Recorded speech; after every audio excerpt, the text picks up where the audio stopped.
Herzlich willkommen zum ersten Video auf diesem neuen Kanal Meet and Grate. Hier geht es um alles rund ums Grillen. Und was braucht man zum Grillen natürlich? Richtig, einen Grill, und den zeige ich euch heute. Los geht's!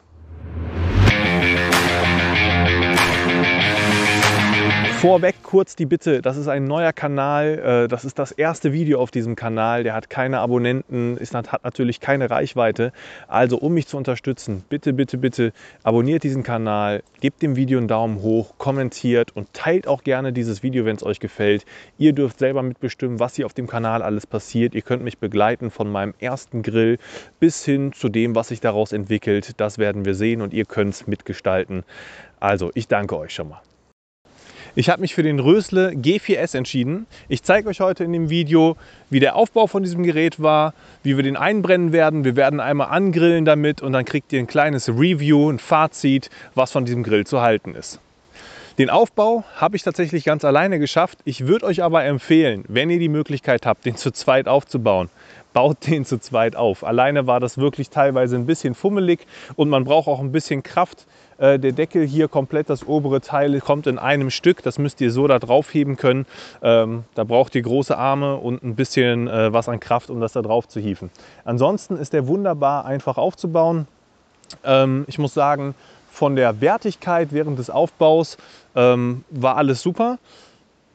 Man merkt, okay, das ist jetzt kein 2000 € Grill, das heißt, an der einen oder anderen Stelle wurde gespart, aber meines Erachtens an den richtigen Stellen. Also die ein oder anderen Sachen sind ein bisschen fummeliger, die sind ein bisschen dünner, nicht so wertig wie jetzt bei einem 2000 € Grill, aber für die Preisklasse ist alles, was wichtig ist, auf jeden Fall so, wie es sein soll. Wenn euch das interessiert, was bei einem Gasgrill wirklich wichtig ist, mache ich dazu auch gerne nochmal ein Video.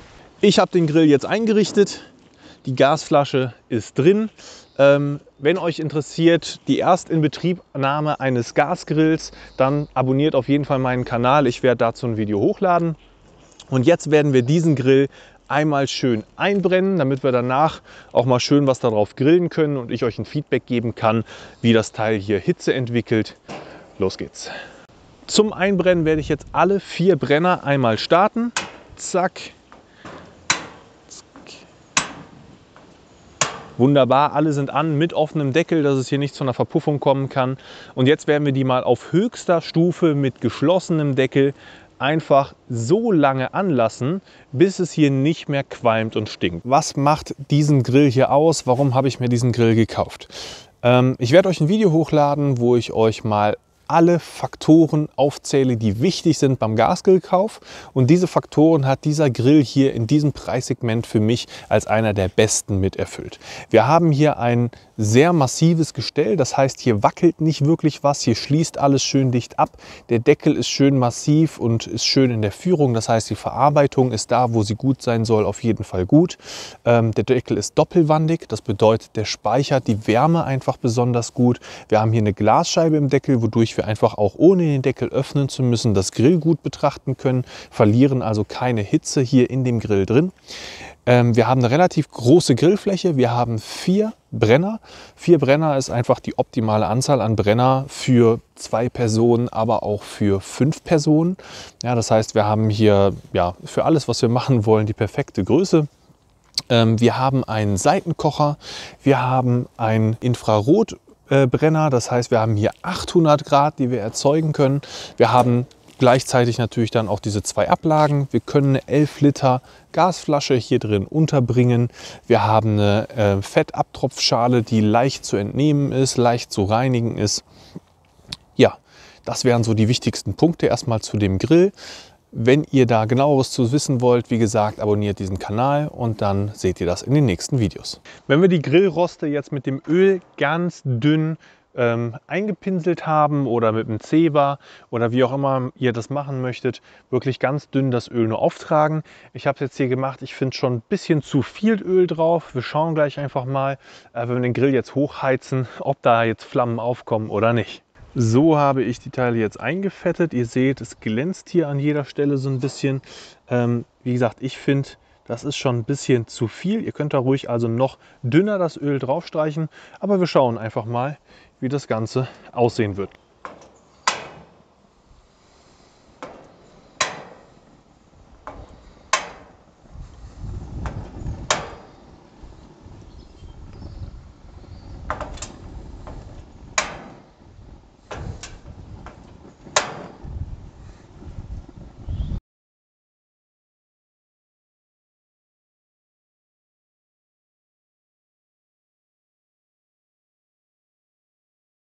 So, wenn wir den jetzt eingebrannt haben, dann machen wir als nächsten Step einmal den Toast-Test und schauen einfach mal, wie gleichmäßig dieser Grill hier die Hitze verteilt übers Rost. Dafür drehe ich das Ganze jetzt noch mal runter. Die Brenner auf kleinste Stufe. Die hatten jetzt hier richtig Temperatur. Und damit uns das Toast jetzt nicht sofort verkokelt, die erste Scheibe tun wir mal hier weg. Die ist ein bisschen krumm und schief. Jetzt verteilen wir möglichst das Toast über die gesamte Fläche. Gut, dürfen ruhig kleine Lücken zwischen den Toastscheiben sein. Das ist nicht so schlimm. Es geht uns ja darum zu schauen, okay, wie verteilt sich so die Hitze hier über den Grill. Schließen jetzt mal den Deckel. Wir sehen, wir haben immer noch 200 Grad hier in dem Grill drin, zumindest Deckeltemperatur. Unten jetzt mit den niedrigsten Brennern an. Wenn alle 4 an sind, kann das aber auch stimmen, dass wir da noch 200 Grad haben. Und dann lassen wir die Toastscheiben jetzt mal so ein bisschen ankokeln. Die dürfen ruhig sehr dunkel werden. Wir wollen ja nachher wirklich den Vergleich haben, wie die Toastscheiben aussehen. 2 hours later. Dann schauen wir jetzt mal nach. Zack. Das sieht gut aus. Drehen wir mal rum. Ja, damit können wir was anfangen. Schauen wir uns die anderen mal an. Auch hier wunderbar. Ich mache die Brenner jetzt einmal aus. Zack, zack, zack. Ja, wunderbar. Und da sehen wir so eine ganz klassische Verteilung für einen Gasgrill.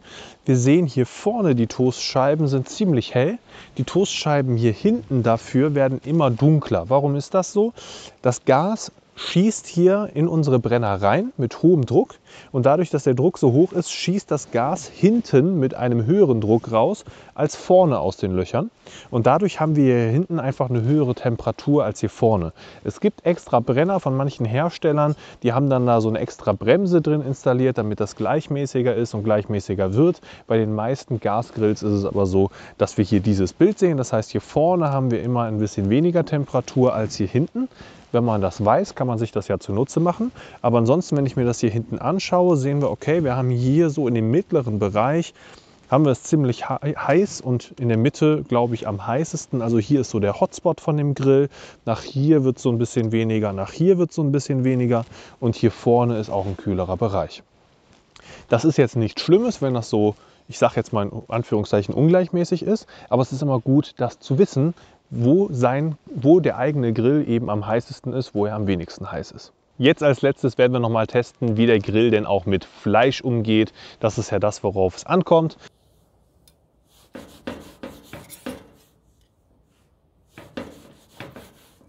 Hier habe ich so eine Tranche.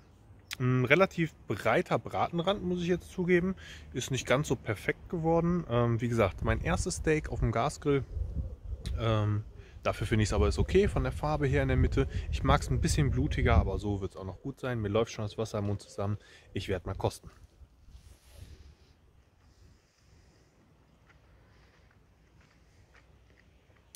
Lecker.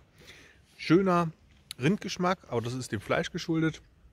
Und ansonsten von der Kerntemperatur wirklich angenehm.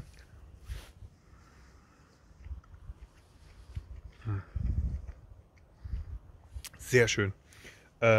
Ja, toll. Kann man nichts gegen sagen. Für mein erstes Steak bin ich auch zufrieden. Und es wird noch weitere geben und ich werde mit Sicherheit besser werden mit dem Steak. Und wenn euch das gefallen hat, abonnieren nicht vergessen. Kommentiert, was ihr sehen wollt. Und jetzt kommen wir mal zu einem Fazit von diesem Grill. Also das Fazit zu diesem wunderschönen Grill. Ich habe schon gesagt, ein wunderschöner Grill ist ein tolles Exemplar. Für den Preis ist das sicherlich einer der besten, wenn nicht der beste Grill oder Gasgrill, den ihr für diesen Preis bekommt. Wenn ihr den so für unter 700 € bekommt, habt ihr da wirklich ein tolles Gerät, was hoffentlich auch lange hält. Die Verarbeitung ist für den Preis super. Es wurde an ein paar Ecken gespart, allerdings an denen man sparen darf. Der Deckel ist top, der ist doppelwandig. Wir haben hier ein super hitzestabiles Glas drin, wo wir dann auch das Grillgut besichtigen können. Wir haben tolle Brenner, die mit einer ordentlichen Leistung hier 350 Grad ohne Probleme erzeugen können. Wir haben ein schön massives Gussrost hier drin, was gute Brandings geben wird. Wir haben 4 Brenner, wir haben einen Seitenkocher. Wir haben eine Sizzle Zone, darf man ja nicht sagen, aber ihr wisst, was ich meine. Ein Infrarotbrenner mit bis zu 800 Grad Celsius, den der hier geben kann. Wir haben Platz für eine 11 Liter Gasflasche und noch so ein bisschen was anderes. Wir haben ein paar Haken an der Seite, um ein bisschen was unterzubringen. Die Verarbeitung ist wie gesagt super. Was will man mehr? Der Aufbau geht ja alleine. Zu zweit ist besser. Ich würde es euch wirklich zu zweit empfehlen. Alleine würde ich es nicht unbedingt nochmal machen. Also das soweit zu diesem Grill. Ich wünsche euch viel Spaß damit, wenn ihr euch den kaufen solltet oder gerade gekauft habt und deshalb dieses Video schaut. Abonniert gerne den Kanal, wenn ihr Bock auf Grillvideos habt. Ich werde davon einiges produzieren und ihr dürft mitbestimmen. Also ein Abo dalassen, gerne kommentieren, was ihr sehen wollt, wie ihr dieses Video fandet. Habt ihr irgendwelche Verbesserungsvorschläge für zukünftige Videos? Und bis zum nächsten Video.